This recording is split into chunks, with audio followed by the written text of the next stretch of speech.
Hi, my name is Amit Kumar Patel. I am a student of Dietetics at Tarrant County College. We are making this video to promote Dietetics program here at TCC to bring diversity among the student body. Our target audience is Asians. Ms. Christina Newell is the director of Dietetics program here at TCC. Let's hear first what she has to say about bringing diversity among students.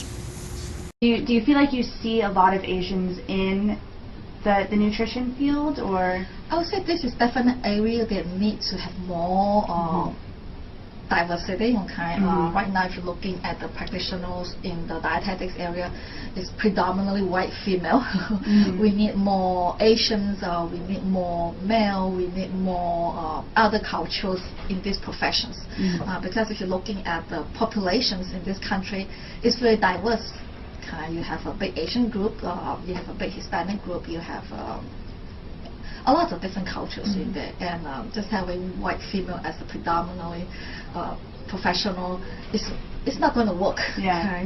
And especially in the Asian area, just coming from my background, I can say that a lot of people really don't have no ideas how to eat for diabetes, or eat for to prevent osteoporosis, or to with heart health.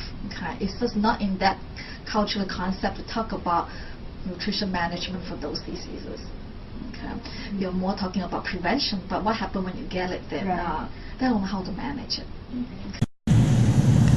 In the United States, people from Asian countries such as India, China, Philippines, Japan, Korea, Vietnam are found more predominantly.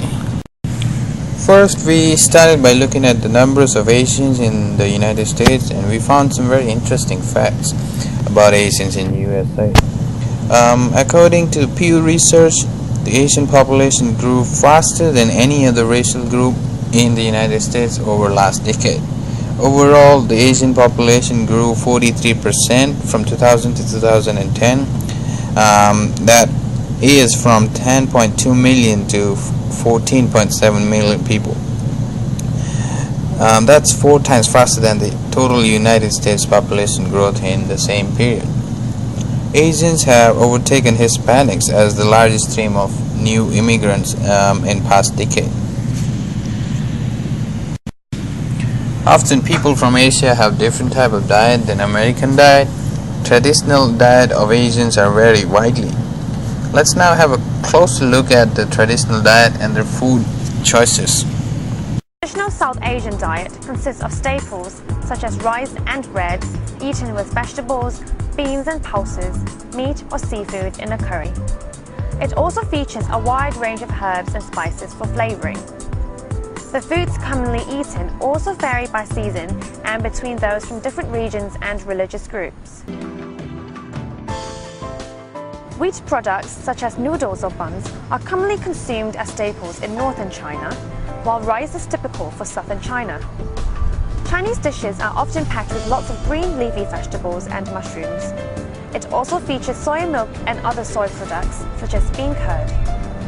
A variety of fruits are also consumed. There are marked differences between the types of foods consumed and cooking styles across China. Special foods are eaten at different times of the year.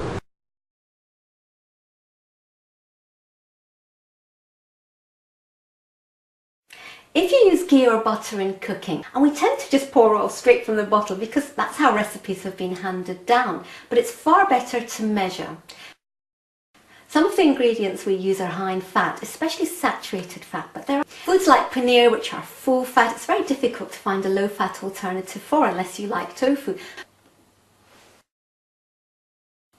Sugary foods tend to also be high in fat and calories, so they're really not very useful if you're trying to lose weight. Within the South Asian communities, there's always an excuse to eat some mithai like burfi or gulab jambu or penda because there's a wedding or a religious festival or the birth of a baby. So all this mounts up.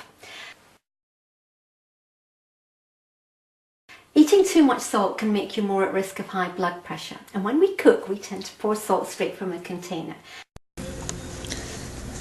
Now that we have an understanding of their food choices, we also need to know various factors accounting for their different food choices and diet. Here are some factors that affect food choices of people in the United States. First is acculturation. Traditional diet may change because of acculturation. This means that habits may be assimilated to that of host country. The amount of money I have affects the food I buy. When I can, I do buy traditional food. It all depends on the price as well, of course. Second is amount of money. The amount of the income available for families and individuals to spend on food impact on their dietary habits and the food they choose to eat. To my religion, I cannot eat certain things. Number 3 is religious beliefs.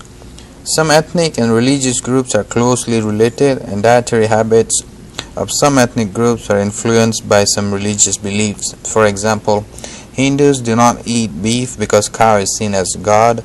Strict Hindus are vegetarian because they believe in reincarnation, so the soul of an ancestor may be in an animal.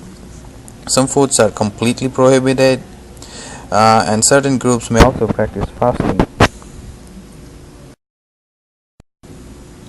Amount of time that they get for cooking, and also the age that actually affects their food choices. On a very busy day, I find that I do not have the time to spend preparing traditional foods.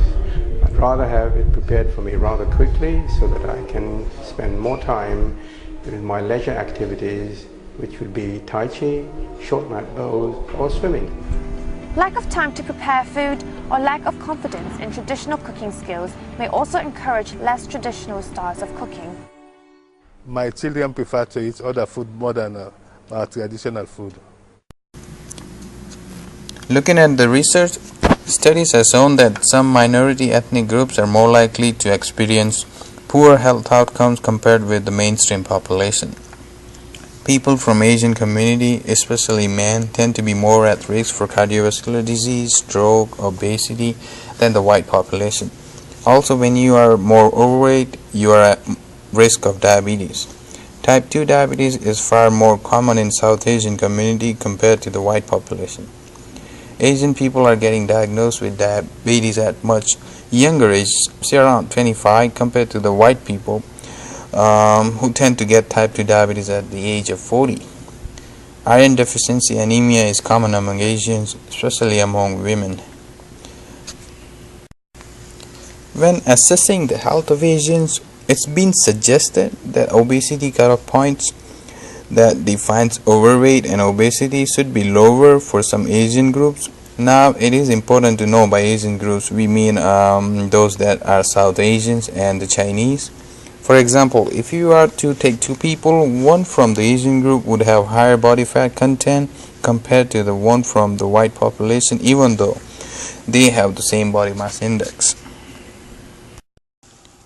People's choices are affected by a wide range of factors. It is very important to understand more about different ethnic groups by addressing language and communication issues as well as cultural differences to ensure better health services as well as health and nutrition intervention. Some education and guidance is needed. TCC offers education in dietetics. The Dietetics Technician program is a 2-year program leading to Associate of Applied Science degree. The TCC Dietetic Technician program is accredited by Accreditation Council for Education in Nutrition and Dietetics. If you need more information about the program, feel free to contact Dietetics Department, and the contact information is shown on the screen. Thank you.